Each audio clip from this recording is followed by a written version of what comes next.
Hey guys, what's going on? It is Ash here, coming at you today in Clash of Clans. I've taken a few days off Clash because the new update has hit in Clash Royale. Really excited about that. Speaking of update, one on the way very soon in Clash of Clans, and the stuff that I know about so far looks really cool. You guys already know about Clan Challenge. There's many other really cool things coming. Hopefully late September, maybe early October. We'll have to wait and see. But anyway, you can see on the screen right now we have our episode goals in format for today's video. We're going to be discussing Shattered GoLaLoon, definitely one of my favorite attacks, certainly to execute and most definitely to watch at Town Hall 9. So the three main focus points of today's episode are going to be trying to pick out the ideal bases to hit, A, B, different ways to dissect those bases, and C, going from mid-level heroes to high-level heroes. We're going to start out against this very easy trophy base, and then we're going to end up against really advanced, solid anti-3-star bases. That way this will benefit everybody who is watching,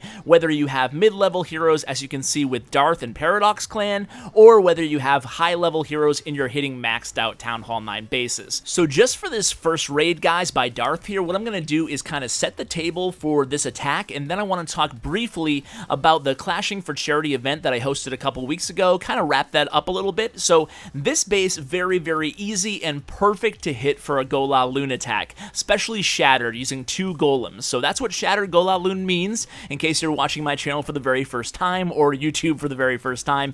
And the reason you especially want to bring 2 golems against these compact trophy-based designs like this is because look at that core. You're going into 4 Teslas there, and the golems are still alive, either the golems or the golemites, and they're doing a great job distracting that defensive attention away from the lava hounds and the balloons throughout the first half of this raid, and then it becomes a really easy job of making quick work with this base after those golems in the first phase is down. Again here, very basic strategy tip that most often when you're hitting these trophy bases, you're going to be using your haste spells around the perimeter of the base and your rage spells closer to the core of the base, because in the trophy base designs, you're often seeing the highest density of those meaningful, tough defensive units right in the core, in this case, the Teslas. So I did want to wrap up, like I said, the Clashing for Charity event.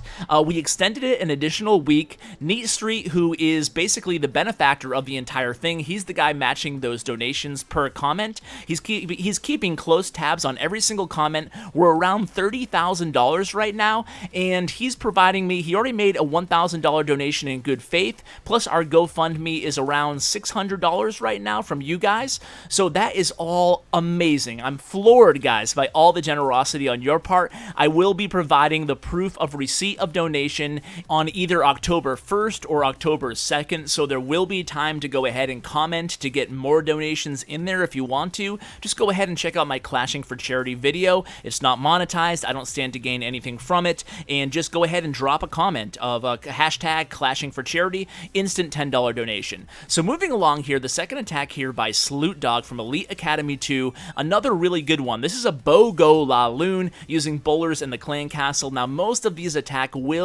will utilize bowlers in the clan castle because they're just so darn strong. You drop that rage spell and they absolutely decimate the core of a base. I would always advise taking bowlers to the max in the clan castle if you have access to them. Now you guys probably already know that I get to your clans and donate max bowlers if you don't have access to them as often as I possibly can. Hit me up on Twitter if you need them. But yeah, going back to this raid, guys, Salute does something very interesting, and I'm starting to see more and more attackers do this. It actually helps out a lot with your kill squad, especially if your heroes aren't super high level. And what he did was he used 2 rage spells. If you want to go ahead and rewind and take a look at it, he used both rage spells on the bowlers. So 2 rage spells on the bowlers, one right away and one as soon as they got into that core, and it really helped take out about 50% of this base just using those clan castle bowlers and the heroes. And then just like the previous raid, he used the haste spells along the edge of the perimeter with the balloons, excuse me, to take out the base. Do very fine work on this base here. Still has a lava hound unpopped. That's going to be a reoccurring theme. Unfortunately, if you execute these raids so well, sometimes that's the drawback. You don't have your lava hounds popping, and when you don't have your lava hounds popping, sometimes that can hurt you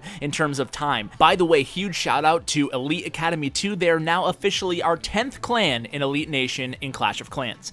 Anyway, going back to this attack here, check out this base, guys. A very popular popular base design. It's a maxed out 9.5 with a level 31 queen that Chef Jeff is attacking into here, and you can see very popular theme defensively on Town Hall 9s, albeit a little bit outdated, is having that queen compartment really well fortified and having the queen centralized inside of it. Me personally, I would prefer the queen to be in the core, maybe 4 squares down from where it is diagonally. Either way, Jeff is going to make quick work of this base using the 2 golems, and eventually these golems will migrate into the center of the base. Now look at this base design. That's one of the focuses of today's videos, is figure out why. Why did these attackers hit these bases with air attacks versus ground attacks? And this is one of my favorite attacks of the entire episode, guys. You can see 2 air defenses are going to be down right off the bat here, using these bowlers and a couple wizards, I believe, to take down both of those air defenses. And what I really want you guys to pay attention to, I'm just going to pause for a second here, you can see that the rest of the base that's going to be left alive standing is going to form a V kind of shape. You can see going from around 3 o'clock to 9 o'clock, he carved out the rest of the base by entering in through the north with that really heavy kill squad. About 45% of the base is going to go down before Jeff deploys any of the air portion of the attack. Now, if you're going to be attacking a base like this, kind of a symmetrical base,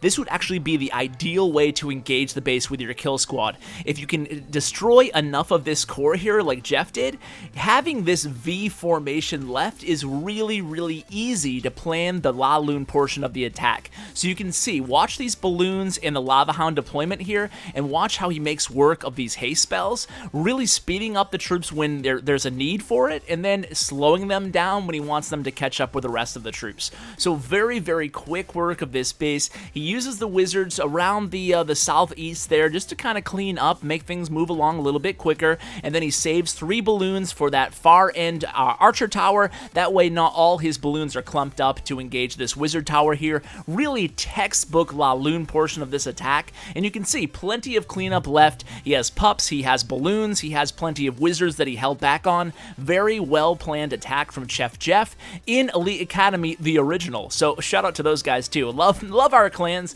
all super active. It's funny because I have to hop from clan to clan to get all these replays, obviously, and every single clan of ours, if you're looking for a really active great clan, you can't go wrong in any of these clans. I mean, they're all friendly challenge spammed all over chat and all of these clans. It's really cool that we've been lucky enough to have so many passionate clashers in our alliance, and the activity has never been higher across the board. So everybody's psyched up for the big update. But anyway, let's go ahead and move along here onto Invincible IND. Now, he's another one of our really good air attackers, and you can see the bases are getting a little bit more difficult as promised here. The next raid, by the way, is a real treat, so be sure you stay tuned for it. So a very nice jump spell there, really giving his kill squad access again to a large portion of the base. One of those golems is going to jump over via that jump spell into that little compartment over there towards the west, and that's going to lay down some cover for the balloons that are going to come in from 9 o'clock as well. Meanwhile, the rest of the kill squad is kind of migrating towards that town hall, towards the east part of the base,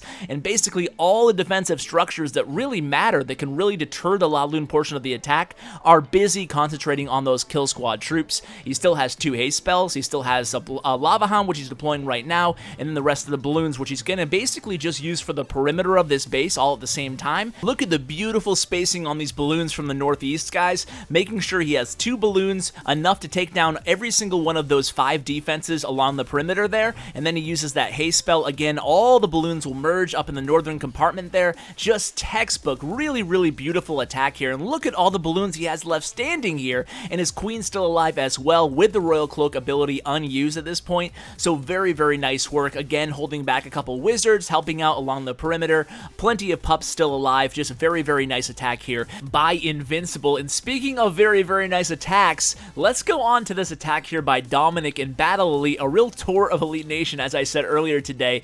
And against this pretty difficult base, he's going to go ahead and hit it opposite side the queen, knowing that if he uses 4 quakes, he can really open up the interior core of the base here for his kill squad. So check out how he's going to plan this. And again, a reoccurring theme here is how much value he's able to get out of this kill squad here, of just the bowlers and his heroes, along with a few wizards that were used to create the funnel. Obviously, he also used 2 baby dragons. Establishing the funnel on all these attacks is absolutely paramount here. Here come the earthquake spells, opening up the core of the base. He's going to drop that rage spell. He's going to take out the king, take out the clan castle, eventually take out that enemy queen, and And along with all that, he's going to take down both air sweepers and 3 air defenses. Now, if you're able to take down 2 air sweepers and 3 air defenses, the clan castle, and the enemy queen, all using just the bowlers in your clan castle, that is a tremendous amount of value to get out of the first phase of your attack, and the rest of this attack is going to make it look really, really easy, because it is. He got so much value out of this base, and as I was talking about in the previous replay, look at what he has left of this base for the LaLoon portion of the raid. All it is, basically, guys, is the perimeter of the base. He carved out such a huge hole in the core of this base that it makes, technically speaking, the deployment of the balloons that much easier to plan out when you only have to deal with that V-shaped perimeter along the opposite side of the base that you engage the base with your kill squad. So again, very, very nice attack here. A lot of balloons left alive. The Hound did not pop. He has his queen still alive, uses the hero ability, and look at that nice 3-star attack by Dominic from Battle Elite. And guys, if you want a more in-depth tutorial to GoLaLoon attacks, this isn't really a strategy guide per se, because I did one of those maybe about 2 weeks ago now. I'll go ahead and link it in the description below if you want to check that out, and it really takes you through one of these attacks step by step by step, covering all the goals to the first phase as opposed to the second phase and everything in between. So be sure to check those out as well, guys. Meanwhile, go ahead and enjoy this very last raid as we move on to the CWA Community Cork Board. If you want to submit your questions, comments, or channel shoutouts, or even critiques of me, be sure to do so. Go ahead and email me at CWABaseDesign@yahoo.com. Now, I only take audio submissions so I can play them during these episodes and better engage with you guys. So here we go. Here's today's CWA Community Cork Board. Hey Ash, first I'd like to thank you for all the great content you put out, it really helps. I'm Mark $37 from the YouTube channel Banana Beacher. I make Clash content in addition to some other special videos. I'm relatively new to YouTube, but I often upload and try to share quality tips, tricks and interesting content with my viewers. I'm wondering how long it usually takes you to make a video and what programs you use to make it. Thank you. Hey Banana Beacher, thank you for your question. I really appreciate it. Shout out to you. If you go and check out his channel, he does a lot of Clash content as well as some, I don't know, YouTuber gossip type stuff. It's hard to really pinpoint the genre, but I did vet it out and it is family friendly, so if you do check it out, say you came from my channel, guys.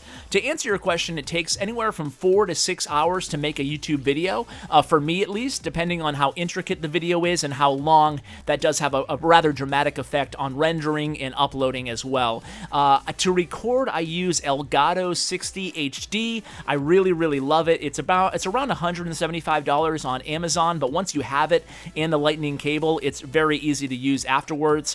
I edit with Movie Studio Platinum 13. That's by Sony. I'm a big fan of that as well, so I hope that answers your questions. And guys, if you want to submit your questions, again, go ahead and send me an email of an audio recording. I'd be happy to answer your questions, and I look forward to hearing more from you guys. So guys, thank you so much for watching this video. Hope you enjoyed it, and as always, take care, guys.